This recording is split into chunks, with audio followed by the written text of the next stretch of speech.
I love tea, but I love 1 Corinthians more.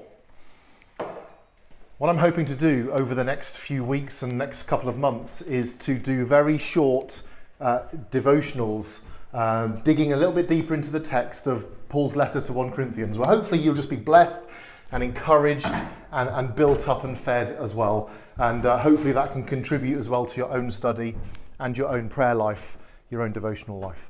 But I just want to use this moment to introduce those short devotionals and just outline the amazing structure of the book of 1 Corinthians, Paul's letter to this dysfunctional, hurting church. It's a standard first century structure. So it has an introduction, a prayer of thanksgiving, then there's the body of the letter, then of course we have the concluding remarks plus the benediction, which is exactly in keeping with a first century letter. But I want you to remember a structure within the main body of the letter under the 4 Ds: division, discipline, divorce, doctrine.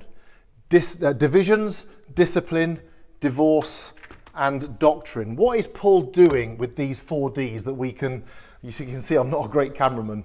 Paul is addressing divisions in the church with people following certain factions and how the people in the church understand wisdom and rhetoric and fine speech and knowledge and insight. Paul is addressing this because it clearly is not a gospel-centered, sustainable way to see a church thrive.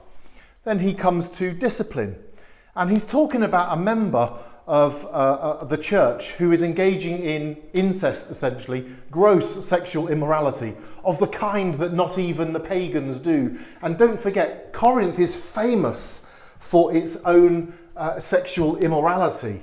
To Corinthianize was a slur among the surrounding nations and city-states about what it means to engage in sexual activity. The third one is divorce. Paul here talks about marriage and right relationships and gives advice for people who are single, gives advice for people who are married, gives advice for people who have one half of their other partner, for example, who's not married, and what to do, especially if they have children. It's immensely practical, this book.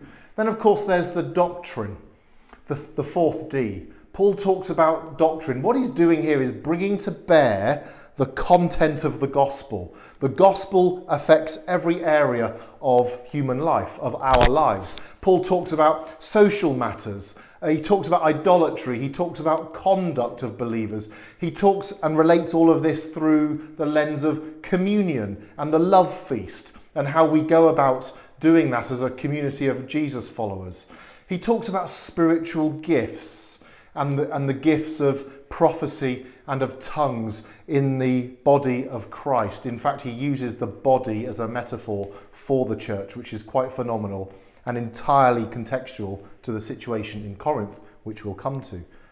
And of course, the main aspect of this doctrine is its summation in love, chapter 13, how everything, the central pivot of all of this, the gifts, the way to believe, the way to behave, is all summed up in the principle of gospel, Christ-centered love. And of course, part of the doctrine ends with chapter 15 and this monumental chapter on resurrection.